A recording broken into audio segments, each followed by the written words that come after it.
noite, irmãos. Boa noite. Eu vou ler o capítulo 13, desculpa. Que vossa mão esquerda não saiba o que dá a vossa mão direita. Fazer o bem sem ostentação. Tomai cuidado de não fazer as vossas obras diante dos homens, para serem vistas por eles. De outro modo, não recebeis a recompensa do vosso Pai que estais no céu. Então, quando deres esmolas, não façais soar a trombeta diante de vós, como fazeis os hipócritas nas sinagogas, nas ruas, para serem honrados pelos homens. Eu vos digo em verdade, que recebam sua recompensa. Mas quando der esmola, que vossa mão esquerda não saiba o que dá a vossa mão direita, a fim de que a esmola seja em segredo, e vosso Pai que vê, que se passa em segredo, dela vos entregará a recompensa. São Mateus, capítulo 6, versículo do 1 ao 4. Fazei o bem sem ostentação. Eis um grande mérito. Ocultar a mão que dá é ainda mais meritório.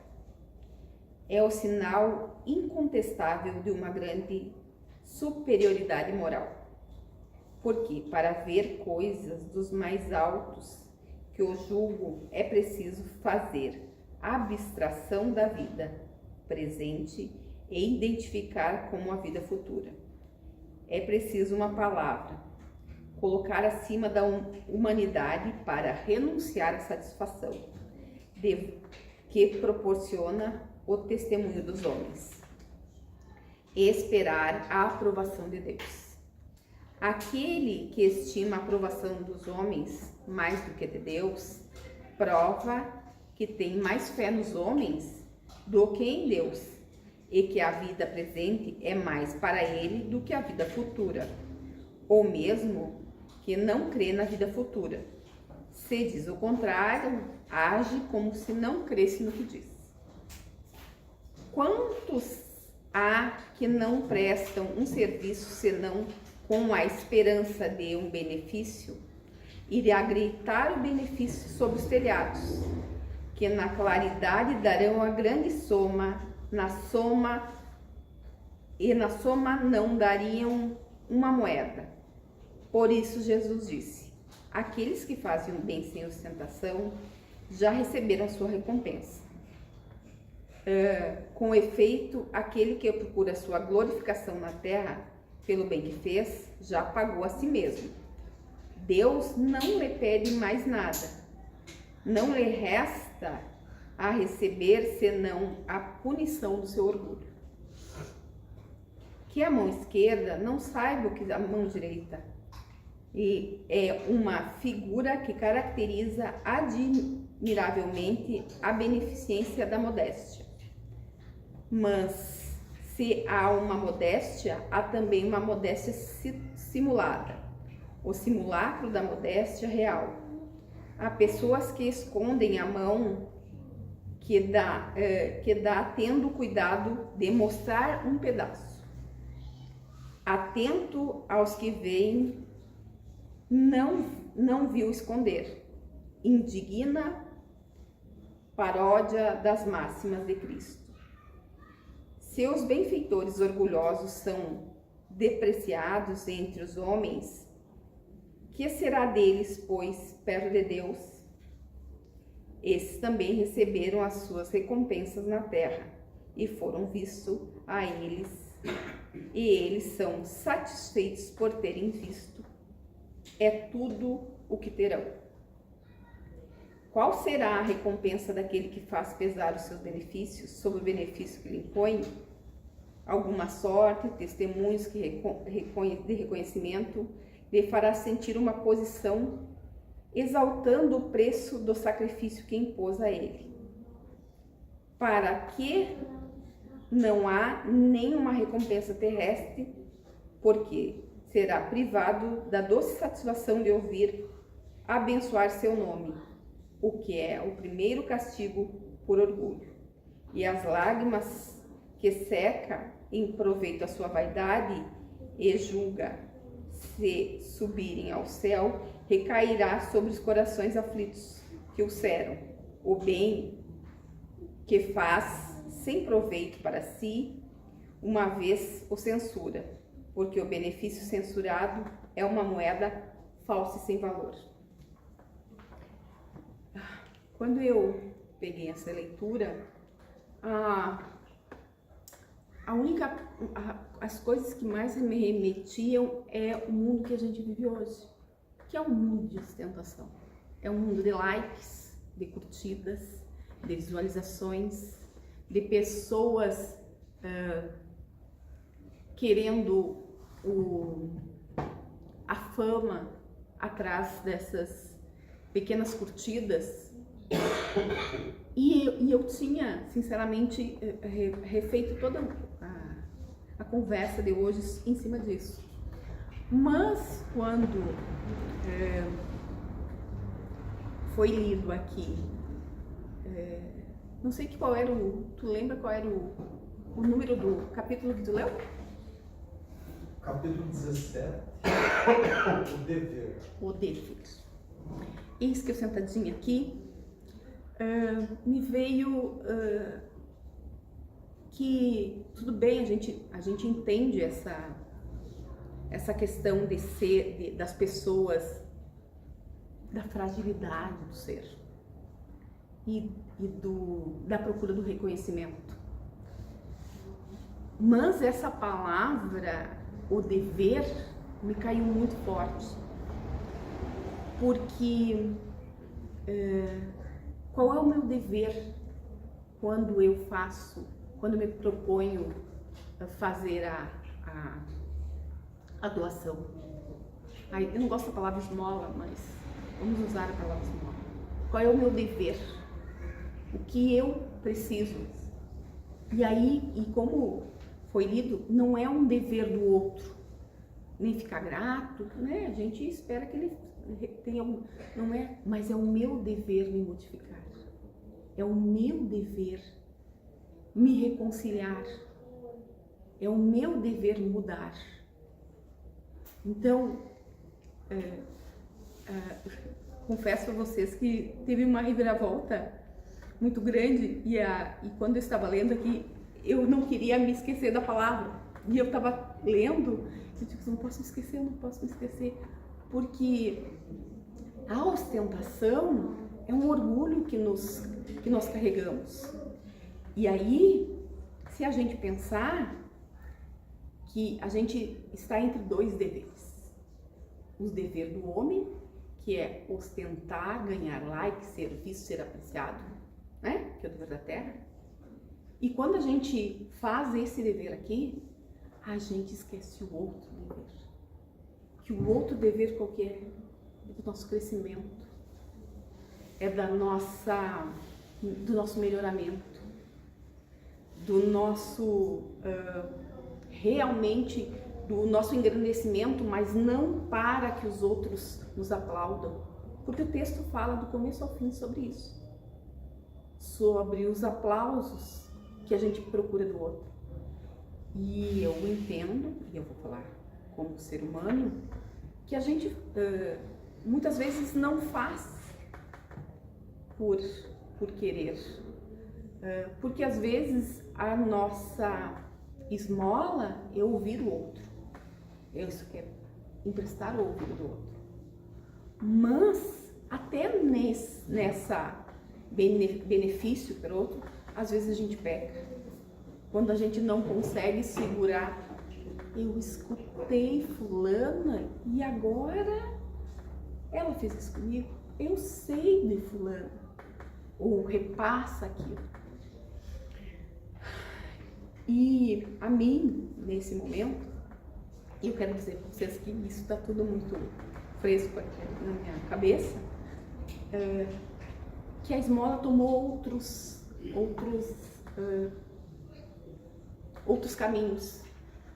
Ela não é mais só aquela da moeda que a gente entende, ou da doação disso, daquilo. Ela tomou outras roupagens Porque qual é a esmola que a gente vai dar? E aí eu vou mudar a palavra. O que a gente vai doar para o outro da gente? O que a gente vai passar para o outro que seja realmente meritoso, que seja realmente do mérito da gente? Porque se eu pegar isso aqui, alguém me der isso aqui e eu dar doação, eu não tô doando isso, estou só repassando, né? Estou repassando. Mas o que eu realmente tenho para doar? O que realmente eu posso fazer para acalentar o coração do meu irmão? Que não seja material. Ou que seja material, nós precisamos de material, não vamos ser hipócritas, né? A gente precisa também, a gente precisa, mas que a gente, para fazer isso, não precise da aprovação do outro, porque a gente vive muito sobre o olhar da aprovação do outro, né? E aí, voltamos para as redes sociais, que era a minha primeira linha de raciocínio, quantas crianças, e eu digo crianças porque com 16, 17 anos, eles têm um comportamento, eles são grandes, como a gente diz, eles crescem muito rápido e a gente olha, um homem ou uma mulher, né, mas moralmente e intelectualmente eles não são aquilo. E eles são muito facilmente iludidos pelo valor do like e da curtida. E quanto isso traz de tristeza para eles, essa falsa aprovação, né? Porque é uma falsa aprovação. E por que essa? E quantas vezes a gente faz isso, né? E quantas vezes a gente alimenta essa falsa aprovação para os nossos filhos, para os nossos sobrinhos ou para qualquer outra criança naqueles likes falsos, porque muitas vezes, né? Quantas aprovações erradas a gente dá? E muitas vezes a gente está alimentando esse engano, né? Esse engano de viver de uma falsa verdade, né? Porque essas falsas verdades que alimentam o nosso orgulho. E quantas falsas verdades eu tenho? E com quais falsas verdades eu preciso alimentar? E do que eu preciso alimentar? E essa pergunta eu não estou fazendo para vocês, eu estou fazendo para mim agora. Porque é isso. Porque a gente realmente, o dever nosso é o nosso melhoramento, né? E aí eu volto a perguntar, se eu dou uma esmola e faço aqui, o quão frágil eu estou, o quão esquecido eu estou de Deus, e eu digo isso com muito pesar, o quanto eu me esqueço do amor dele, que eu preciso dessa falsa idolatria dos outros, porque é isso, né, gente? É ostentar, é luxar, né? Fazer dessa fotografia um luxo, é uma ostentação de segundos. E muitas vezes, e eu entendo isso, porque aí a gente também tem algumas doenças que são vinculadas a isso, e essa falsa ostentação, que eu vou chamar ela de falsa ostentação porque ela não vai durar muito. Ela vai durar até uma outra fotografia tua ser publicada e não receber os milhões de likes ou a sei o que. E aí, o meu dever de melhoramento se esvai, porque eu não vou ter força suficiente, eu não sou bom o suficiente, né? Eu não sou bom o suficiente, eu não estou bem o suficiente. E aí eu volto a perguntar, Eu não sou bom o suficiente para quem? Eu não estou bem o suficiente para quem? Para continuar. Não tenho força suficiente para continuar ostentando, para viver uma falsa vida que não está me levando a lugar nenhum.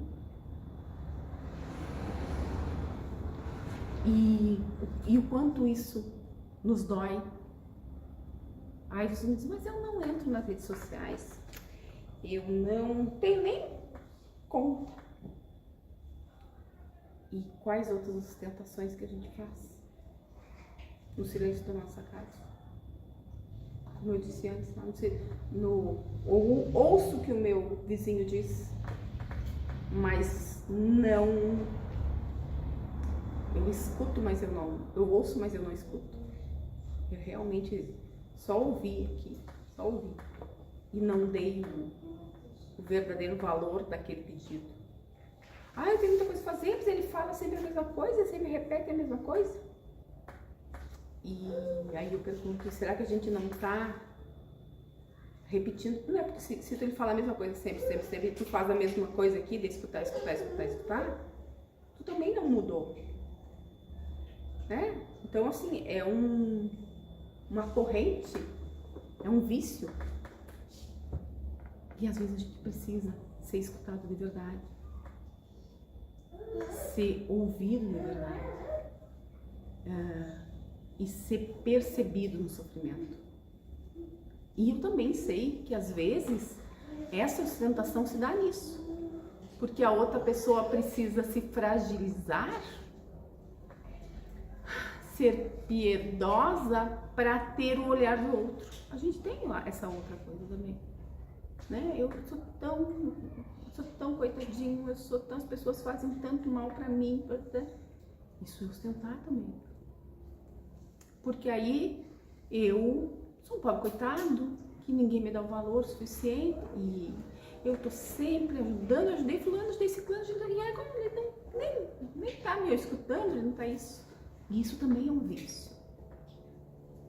E é um vício que, voltamos a lá, te impede do crescimento, te impede do dever de seguir em frente.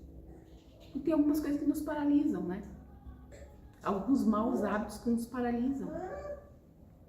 E eu volto a dizer assim, sentadinha aqui, escutando, começou a vir muitas coisas na minha cabeça. E aí eu fiquei pensando assim, quantas vezes a gente ostenta essa esmola, essa doação, fingindo que ouve, ou fingindo que é um coitadinho, né? E impede de crescer de verdade. Ah, mas ninguém me deixa crescer. Mas Deus te deu todos os caminhos. Ele não te abandona. É você que abandona Ele com os teus atos. Seja esse ato de não, de ostentar para preferir a admiração terrena, e aí eu volto, admiração terrena ou a piedade terrena, porque aí é mais rápido, é um caminho muito, mas assim como ele é rápido para chegar, ele se esvai como fumaça, né? É aquela grande cortina de fumaça, que assim como ele vem, ele vai, é muito rápido. E quantas vezes a gente faz isso? E quantas vezes a gente nem percebe que faz isso? E quantas vezes a gente se impede, não é eu, a gente se impede de crescer. A gente paralisa. Às vezes a gente paralisa no olhar do outro, às vezes a gente paralisa na fala do outro, mas a gente às vezes paralisa também na falta da fala, que é o que a gente está falando aqui da ostentação, né? A gente precisa da aprovação alheia, porque não é nada mais que isso, precisar da aprovação alheia para os seus atos. E aí, quando a gente aceita essa aprovação alheia e necessita dela e faz dela um vício, um mau hábito, a gente dispensa a aprovação de Deus. A gente deixa para lá. O que aqui o texto diz? Meu óculos. Aqui diz: qual será, pois, a recompensa daquele que faz pesar seus benefícios sobre o beneficiado, que lhe impõe alguma sorte, testemunhos de reconhecimento, que lhe faz sentir sua posição em exaltando o preço dos seus sacrifícios, que se impôs por ele. A beneficência sem ostentação tem um duplo mérito. Além da caridade material, a caridade moral, ela poupa a suscetibilidade do beneficiado e faz aceitar o benefício sem que seu amor próprio sofra. Com isso, salvaguardo a sua dignidade do homem, porque além de aceitar um serviço, mas não receberá uma esmola. Ora, converte um serviço em esmola pela maneira que é prestado. É humilhar aquele que recebe, e há sempre orgulho e maldade em humilhar alguém. A verdadeira caridade, ao contrário, é delicada, generosa, para dissimular o benefício.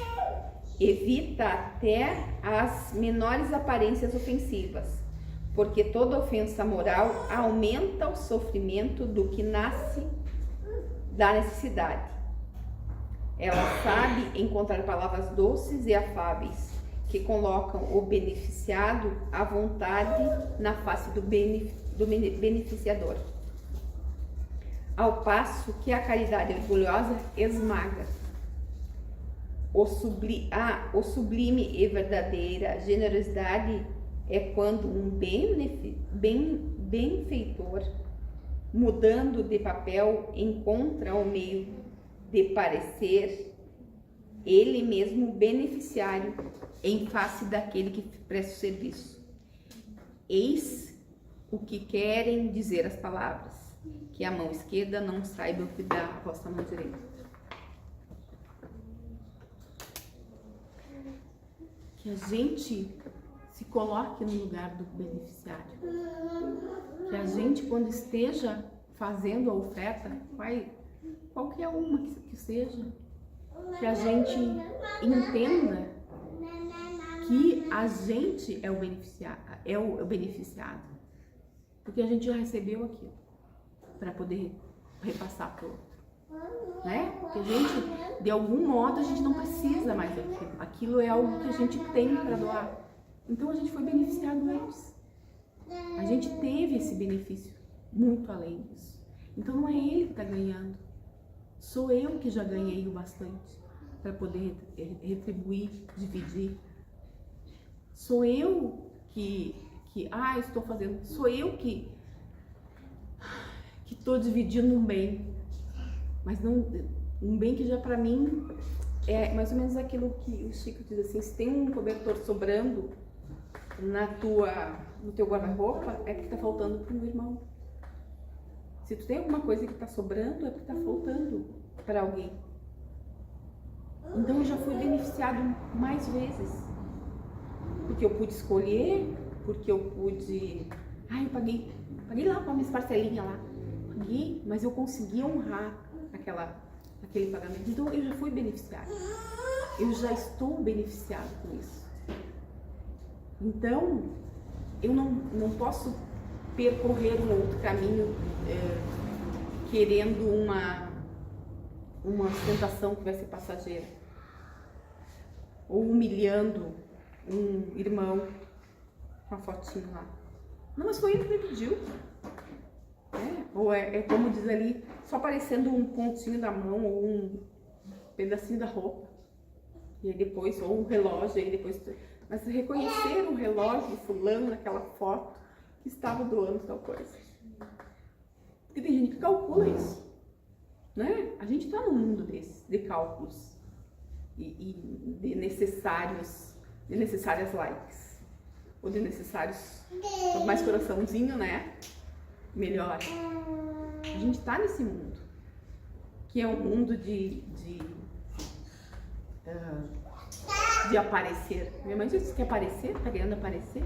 Eu me criei muito assim com essa fala assim, tá querendo aparecer? E é isso, hoje é mais do que comum isso. E também é do ser humano.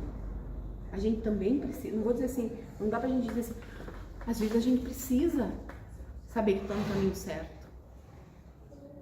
Não, eu fiz o certo. Mas pra quem que a gente tem que perguntar se eu tô no caminho certo? Quem é que é mais importante? Quem é que nos vai verdadeiramente dizer que está no caminho certo? E a gente vai alavancar os nossos sentimentos em aprovações alheias. Quanto mais tempo a gente vai precisar, vai alavancar nessas curtidas? Quanto tempo a gente vai precisar ainda que um outro reconheça a gente? Mas a gente não se reconhece. Porque no fundo é isso. Quem procura muito a aprovação alheia é porque não se conhece mais. Porque se perdeu há muito tempo. Porque não sabe mais. E se perder também faz parte do nosso caminho. E eu não estou julgando. Porque o nosso crescimento é esse, né? É errar e acertar.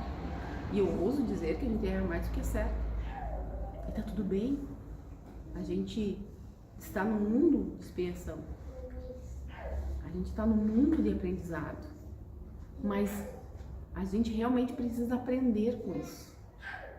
A gente realmente precisa pensar e escutar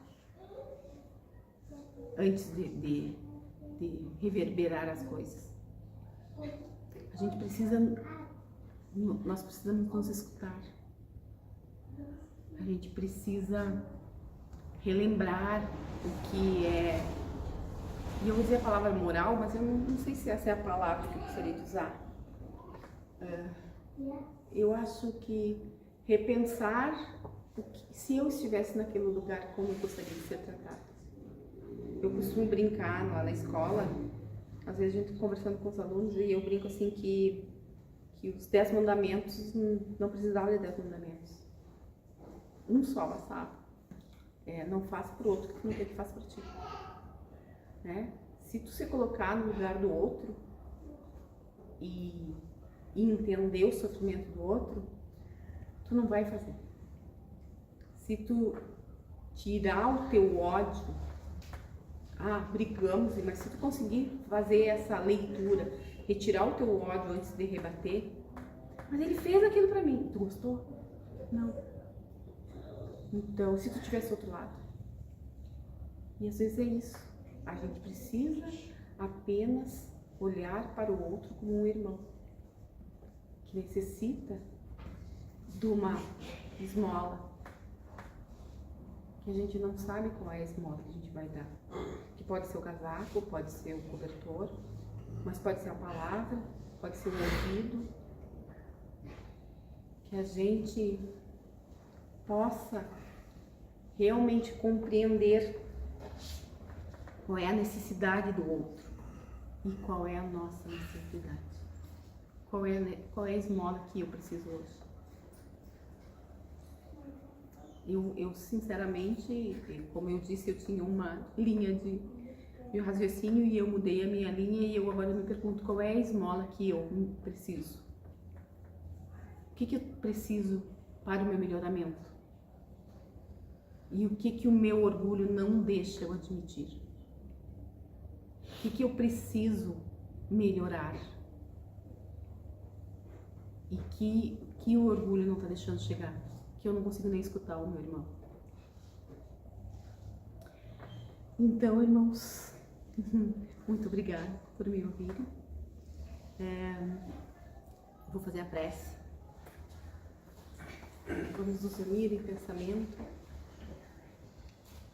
Que os bons espíritos possam estar aqui nos abençoando, nos iluminando,